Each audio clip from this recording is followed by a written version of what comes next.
Where do we begin?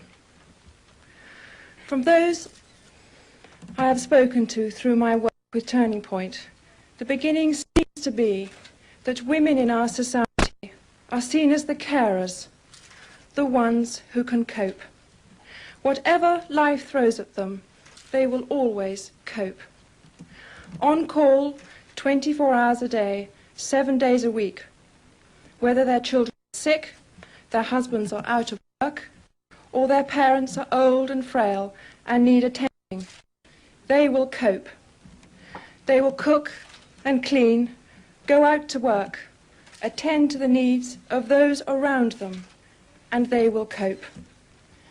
They may be suffering themselves from postnatal depression, violence in the home, or struggling in a daze of exhaustion and stress to make ends meet.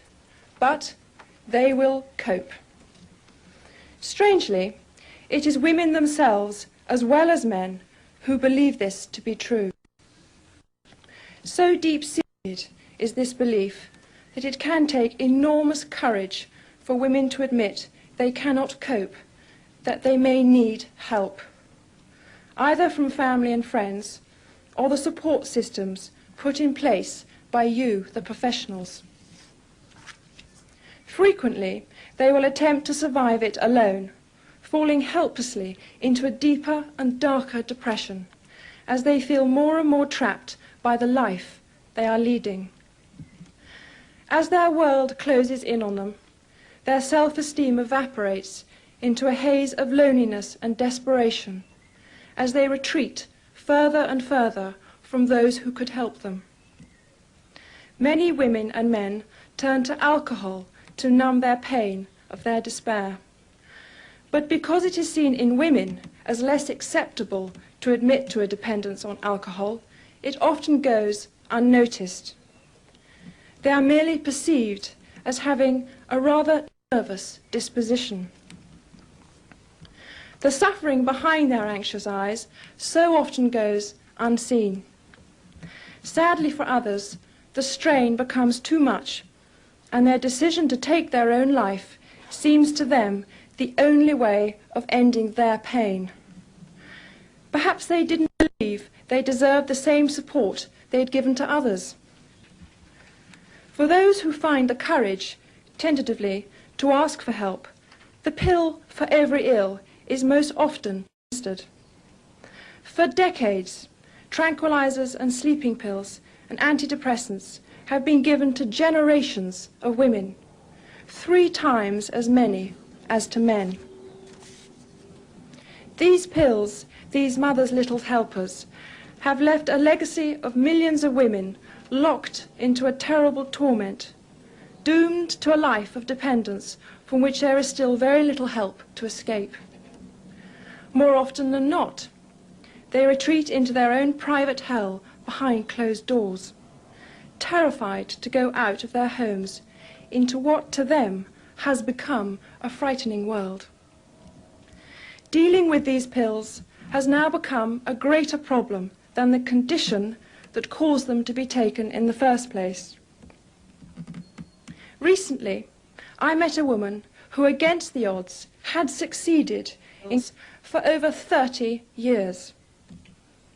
Giving herself permission to give them up had not been easy, but with specialist help, she had won. Her biggest realization was that during those years, she had completely lost touch with her own identity. She had now discovered that she was no longer the person others believed her to be. The drugs had closed her down. They had managed to turn her into an anxious zombie. At last, she was now able to learn how to live again and become the person she was born to be. Whether these drugs were given in a genuine attempt to help, or whether they were offered as a means of making her more tranquil and acceptable to those around her, the effect can be the same. These pills will tend to make a woman more passive, to help her conform to the norm. But whose norm is it? Isn't it normal not to be able to cope all the time? Isn't it normal for women as well as men to feel frustrated with life? Isn't it normal to feel angry and want to change a situation that is hurting? Perhaps we need to look more closely at the cause of the illness rather than attempt to suppress it. To accept that putting a lid on powerful feelings and emotions cannot be a healthy option. That to offer women the opportunity to explain their predicament sooner could be a far more effective use of limited resources, rather than wait until their strength to survive has been sapped. As long as the real reasons for their problems go unnoticed and unattended, they will continue to pass on to the next generation their disability. If we, as a society, continue to disable women by encouraging them to believe they should only do things that are thought to benefit their family, even if these women are damaged in the process, if they feel they never have the right to do anything that is just for themselves, if they feel they must sacrifice everything for their loved ones, even at the cost of their health, their inner strength, and their own self-worth, they will live only in the shadow of others, and their mental health will surely follow. But if we can help to give them back their right to fulfill their own potential and to share that with their family, children or friends, maybe fewer women would find themselves living a life that is bleak beyond belief. Those women who have taken on the heavy burden of attending to others need also to be attended, not just for their own sake, but for the good of us all. Health and happiness taken at the cost of others' pain and suffering cannot be acceptable.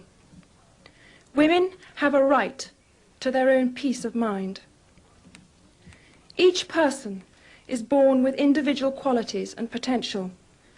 We as a society owe it to women to create a truly supportive environment into which they too can grow and move forward. But if we are to help the quiet, desperate lives lived behind closed doors by so many women, they need to know for certain that they are not alone, that real support and understanding is there for them. I hope this conference will help us to understand the needs of women more clearly, and that you will find a way of reaching them more effectively, and help to give them back their rightful, mentally healthy life.